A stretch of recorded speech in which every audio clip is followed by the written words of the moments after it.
araka izany heritaona katroka tokoa no nahavoafidy ireo solombavam-bahoaka mandrafitra ny anivon'ny lapana Tsimbazaza eny. Isany amin'izany indray matoana Ivra Olodinina voafidy tao amin'ny boriboritany fahadimy eto Antananarivo renivohitra, voafidy tamin'ny anaran'ny Mapara ho azy indray dia ny fanampina ny mpiarabelona amin'izao akatoko ny fety izao no nentina marinana izany tsingeritaona izany.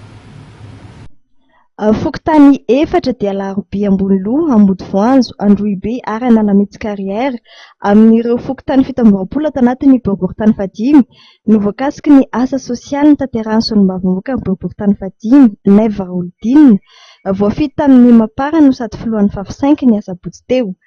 Asa sosialy izay isandrahaka manerana ireo boriboritany telo amby roapolo hafa ato anatin'ity boriboritany ity ary tafiditra indrindra ao anatin'ny fankalazana ny fetin'ny Noely. Nanao antsoava amin'ireo namana mpanao politika mba hifaninana amin'ny fanaovana asa sosialy ivelan'ny vanim-potoana fanaovana fampelezan-kevitra ny solombavam-bahoaka. Heritaona katroka loany zay no nalany anay solombavam-bahoaka Mapara avy amin'ny fahafisainky ihany koa solombavam-bahoaka.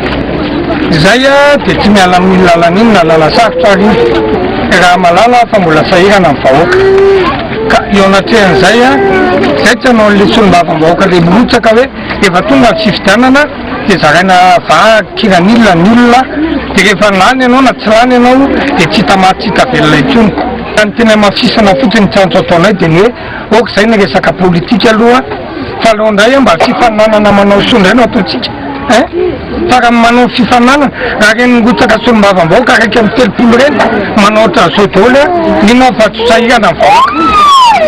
Azonareo fa rehefa mifaninana anao politika dia mba vitrika daholo fa rehefa manao asa soa dia tsy hita ka satatra mahavarany indray tia nenay moa izany efa ho mifolo taona mahery zay ny fahafisainky ary amafisinay fa ny mampiavaka anay député miaraka amin'ny président Rajoelina dia zay tsy mamita vahoaka zay ny aingan'ny vahoaka dia iverina eto amin'ny vahoaka.